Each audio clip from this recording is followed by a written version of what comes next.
Just Florida, we're going to talk a little bit about the visit from the President of the United States, President Trump, and my attendance to that. Also, a little bit about chinch bugs, hurricanes, and questions and answers that you guys have put in the comments.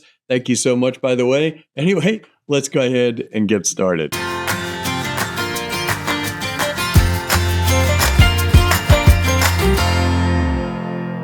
Hey everybody, I'm Rusty Nelson down here in the Villages, Florida, a 55-no retirement community, premier community in Florida. In fact, I think we're the largest in the world. Absolutely incredible. If you've never been here, give it a try.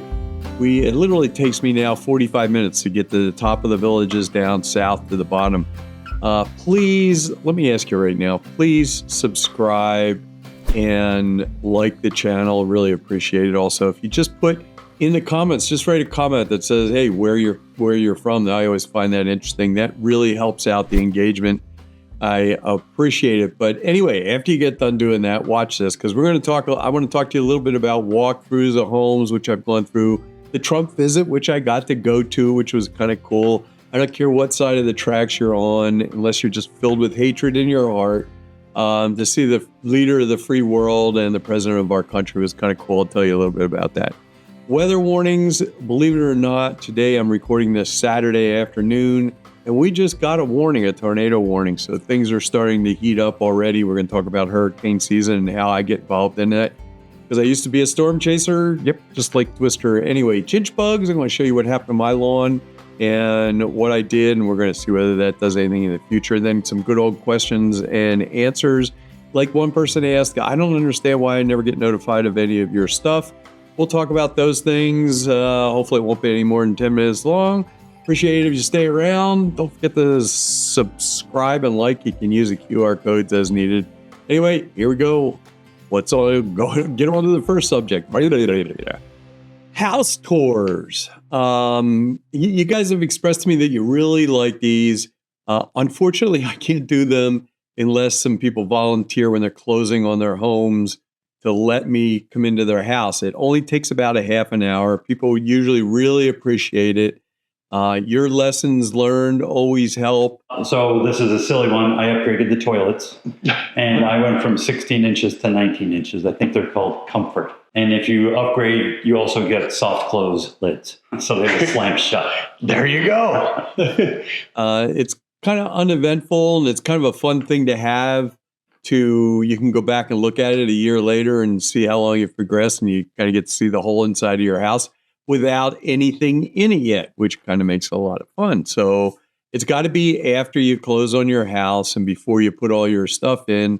Most people that have done this so far, we do it right after they close. They close, they get all that done, and we just walk back in, go through their house, and it's all fresh in their mind. And people have told me they really have fun doing it, and it's kind of fun to go back in. And they also, a lot of the people jump in and answer questions afterwards. You can go into the comments and help people out as they ask questions, because they always have them. Anyway, that's it. Please let me know. You can contact me through my Facebook page. I will put the link down below to the Facebook page. You don't have to be friends with me. All you have to do is hit message, and I will get notified that somebody's trying to send me a message. Let me know, and I will get back in contact. You really appreciate it. And so do all the other people getting ready to purchase a house here in the Villages.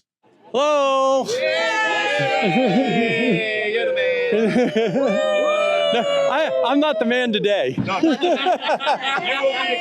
No. Here we go. This is why I love living here. Yeah, that's right. I actually got to go to the Trump talk, speech, or whatever, and it's really not my thing to go to things like that and wait in line and that type of thing. But I will tell you, I got there the night before just to see what was going on, and I actually met the lady that was first in line, and she had gotten there at 3:30. The day before. Now, not my thing to do, but I understand it. You know, my buddy that I went with, Steve, we had talked about, we kind of hemmed and hawed whether we really want to go, but we thought, when in your life will you ever get to meet well, one, not meet, but see the president of the United States really up close, because it was in a small, very small venue, especially for him when he fills stadiums full of people. And, leader of the free world, and just to see what it felt like to go to it. Well, just like the video you just saw, the thing I found, even though these people had been waiting there, and I can't tell you for how long, and then we were cattled through, we're talking about hours. Steve and I got there at 8:15, and we didn't even get into the place, I think, till 5 hours later. We both said that I don't even understand how we got the energy to do it, because I'll tell you what, there were some veterans I saw there that were, I know they had to be in their 90s, standing out in that 80-some degree heat and waiting in line with everybody else. What absolutely amazed me, bar none, for the rest of us standing all around us, is these were the guys that were in line, waiting in line. And you looked over at the ADA line where people, got the disabled things, and some of these people weren't even close to what some of these folks. So my hat's off to these veterans. Just incredible that they'd stay in line that long and in that heat. There were people passing out all over the place, and the guy next to us passed out, and he hit his head on the back of his head. The EMS came over and gave him a pack for the back of his head. And when he got up, he literally knocked himself out. When he got up, they tried to get him out away from there. And he goes, yeah, but I'm going to lose my place in line. So it was an incredible journey. I'll show you a little bit inside. Check out these couple of clips I have from inside. And that's about all I'm going to say, because you can see stuff all over the internet. But here they are. By the way, Mr. President, I've given that pump test that you took. I used to administer those, where you give them 9,000 divided by 2, 6, 7. I recall one guy did that to help the president's age. It took about 6 minutes to go through it. Says, so what's your answer? He said, a small wire-haired terrier. You told me. He said when he said he was incompetent, he can't read. He just what? He said he's horrible for testing. We should give him a cognitive test. I took 3 of them. Ace all of them, by the way.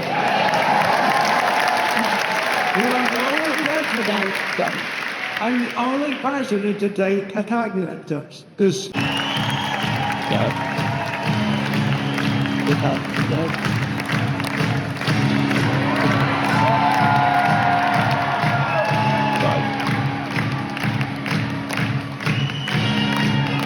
For me, and I think Steve also said, that was like probably a one-time deal. We really enjoyed it, but next time I'll be on the recliner with a drink and watching it all happen. But one of the things that I thought, 2 of the things that really impressed me a lot about it was, one, yes, he did repeat like he normally does. He repeats everything, things that they've accomplished. But you got to realize that the regular legacy media does not even tell half the story. I've done stuff and researched myself and looked at it and find out. So he repeats that, but he really gets the audience laughing and having a good time. But here's one of the things that impressed me the most, was that there was this huge line. And I mean, there were like thousands of people that did not get in. And he actually, you could tell at the last second, this was prompted, because I understand a little bit about the news media and stuff like that. All of a sudden, they started rushing all these camera and crew and stuff like that out the back of the auditorium before he had even gotten there. And I was thinking, something's going on. And so they rushed all these people out. Later, I find out what had happened is they had made a bunch of room over in the Tracy for a lot of the people that didn't get in. They could go watch it on the big screen over there. And they had actually cordoned off a little spot and ran him off. And he actually said hello to all the people that were in the Tracy, kind of like a surprise. So that was kind of fun. The only way I knew about that was I saw a little video of it on Facebook. But anyway, that was it. Good time. No fights. People out there in 90 degree, 80 some degree heat on that hot black thing with hardly any water. Nobody in fights. Everybody caring for each other if they felt sick and stuff like that. It was great. Good time. Great representation of some good people. Next subject. Hurricane season, man, it is coming up really quick, beginning of June to November. And I don't know any other way to put it. Subscribe and you'll get notifications. I got in the following question here. Somebody asked about why they're not getting notified all the time. I'll cover that. But just in case you don't know, I used to be a storm chaser, yes, just like Twister, and I will actually go out live during some of the hurricanes and broadcast from my car, also cover some of the damage afterwards. But even more important, I'll give you a little bit of education beforehand and kind of maybe ease for some of the people that haven't been here.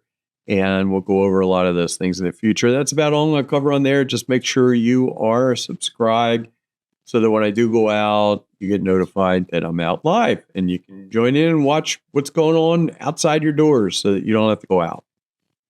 And, oh man, next one is awful. Chinch bugs I got hit last year. Hey everybody, how you doing? It's a little windy right now. Like I just said in the, I guess in that video already, there's actually a tornado warning coming soon to this area until 6 p.m. tonight. This is Derby Day, so I'll be, sorry about the wind. I'll be getting ready to do the Derby this afternoon with some parties. But anyway, I wanted to show you this. This is my area of the lawn that got hit last year.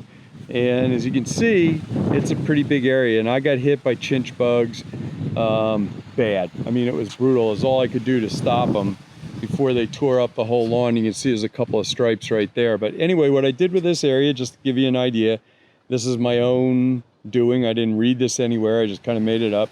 I took a weed whacker in here, and all of these old stolons right here that were all over the place, I just came in, I took a weed whacker, and I just ground the heck out of it until it was kind of almost like a fine mulch to that whole area. Then I went and purchased these plugs, and they're actually plugs of St. Augustine right here. And you can see already the stolons are starting to grow out, and they're starting to grow out from this area also. This is good topsoil I put down beforehand to kind of fill in the area. There's good fertilizer in there also. So what I'm doing is, since we're kind of under a water ban, instead of turning on the sprinklers, you can see in these areas. Let me go right over here for a second. I sprinkle to make sure these areas stay moist around the edge instead of watering the whole lawn. But you can see the stolons starting to grow into this area. See one right here? So this is how St. Augustine grows. It's not a seed. And hopefully I'll get all these edges. You can kind of see those edges right there starting to grow out. And hopefully in a couple of months or a month or so, I'll invite you back and we'll go take a look at it, see how I did. But anyway, that's my way to kind of take care of the situation. We'll find out, see what happens. Yep, that's it. I got nailed, and that's how I'm kind of taking care of it. There's plenty of videos around where you can see that, but I'll give you an idea of how that's working out. But you definitely want to get, I'll put a link down below about the video I did on chinch bugs if you don't have it yet. Really important you listen to that if you got a new house, because that will destroy your lawn literally within a week or two. I mean, if you don't take care of it right away, you go away for the summer for a month or whatever, you come back, which is what happened to me. Boom, gone. Holes that big. Anyway, next subject. Here's a great question from Joy, because I get a lot of people ask this question. Let me read the question. Love the hand that deals with the last video I had. Yeah, there was a hand that snuck in there. You watch the last video, you'll see it. We've met you several times, Rusty. I'm a subscriber and never get notification of a new video. Same for all the others I follow, including Skip, Jerry and Linda, Mike and Tiffany. Anyway, why is that? Well, I'll try to explain one answer and write back to me and let me know whether that solves it or not. Watch this video. I'm going to play this up in the right-hand corner or left-hand corner or whatever. And basically, when you go to hit subscribe, you're basically subscribing to the channel. And if you just leave it at that, YouTube takes over and they decide that they're going to give you whatever they want. So whatever they're pushing that day, they put that out there. For me, it doesn't work out a whole lot because a lot of my stuff is very eclectic and it deals with a lot more than just the villages. So if you're trying to look at stuff from the villages, you won't get it because they decide in their own little magical way, whatever that is. So what you have to do is when you click on it the first time, you'll get it where it says that you're subscribed. You have to go in and go up and select that little bell. And when you select that bell, that allows you to customize where you get all of them. Anyway, that's it. I hope that helps out. If anybody else has any other suggestions, let us know because people do read these comments a lot. Thanks. On this next one, this is regarding the video I did on installing a dash cam. Now, I do videos where I know they're not going to get a lot of hits. So this is very selective, and I installed a dash cam in my car to have a little fun, to record some of the crazy driving here in the villages. And I got this question from somebody, and their name got chopped off in the editing. But anyway, it says, great video. However, in Illinois, those are prohibited by state law. You know, when I make these videos, I have to struggle really hard to do a lot of research on things to make sure I'm giving you guys the right information. I don't have a crew of people working behind me. It's just me. But, it takes a lot of time and I put a lot of effort into it. So as far as I can tell, dash cams are legal in every state. Where the problem comes in is once you get one, you have to pay attention to your state's driving laws as to where it can be mounted. In other words, in Florida, they're legal to mount on the glass, but they have to be someplace like behind the mirror or something like that where it's out of the driver's view. Other states like Pennsylvania, I believe you can't mount it actually on the glass. So you have to mount it someplace else on the dash. There's all different kind of laws, but you need to pay attention to those. Anyway, that's it. That's as far as I can tell. If you got something else or you know something, just don't say it's not legal in blah, blah, blah state. Put the law in there so we can all look it up and figure it out. But thanks a lot. Let me know if you have a dash cam in your state and see whether it's helped you out at all. Next subject. Here we go. This is an example of why I really like the villages and how this is really a community. 160,000 people or whatever. And it's still, this kind of small community. Hi, Rusty. First, thanks for the great videos. Really cool. He says, I met you recently with your friend Mary, who's been in a few videos at Bluefin. I thought of your videos after recently joined a local chapter of Caring Neighbors in Bradford community. You might already be aware of the group, but if not, I thought I'd share it with you in case it's worth a video. Well, that's kind of what I'm doing. I'm trying to promote it a little bit here. Basically, we volunteer through after a background check and driver's license check. After you're approved, I'm just going to tell you what it is. They can actually go and they help people that may not be able to go get their meds. They help people get around, maybe go to doctor's appointments. But I really think that this is really cool. And this is called, you can look this up, Caring Neighbors in the Villages, and they're in Bradford. Anyway, thank you so much for joining me. This has been really cool. Don't forget to subscribe and like and ring that bell so that you get notified, especially going into hurricane season here. Come join me while I'm broadcasting live out there around the villages and checking out the damage. Hopefully there is none. Hopefully we got the same year as we had last year as far as hurricanes. Anyway, thanks a lot. I will, like I always say, I'll see you either here on YouTube or I'll see you out in the villages. Have a wonderful week.